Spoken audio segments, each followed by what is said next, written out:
He was never supposed to survive, but then he turned into the killer. It started on a freezing December night in Detroit.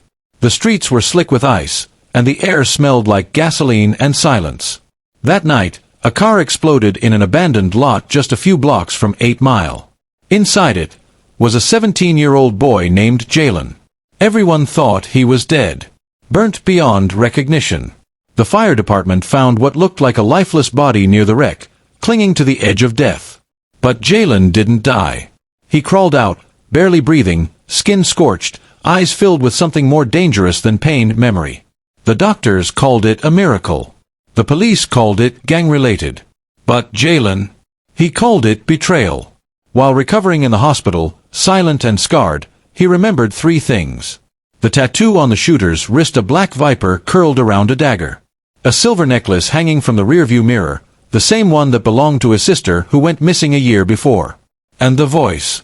That deep voice whispering, "Make sure he doesn't walk out." He knew that voice.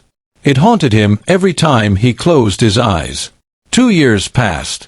Quietly. Then, bodies started dropping across Detroit. Former gang members found dead in abandoned buildings, alleys, even hotel rooms. But there was something strange about each crime scene. On every chest lay a single burnt match. The media called the killer the matchmaker. Cops had no leads, no motive, no suspects. But in the shadows, Jalen was on his bike, racing through the city at night, invisible under a helmet, a flame growing behind his eyes. He wasn't killing for justice. He was cleaning blood with blood. Each person on his list had one thing in common. They were part of the same crew that tried to burn him alive. A crew run by someone Jalen once called Uncle. But the final name on his list, the one that took him the longest to face, wasn't just a gang leader. It was the man who gave the order. The man who raised him. The man who smiled at his graduation photo. His own father. Jalen didn't survive by chance.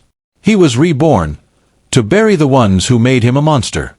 Subscribe for part 2. Watch the next chapter on this channel. Thanks for watching.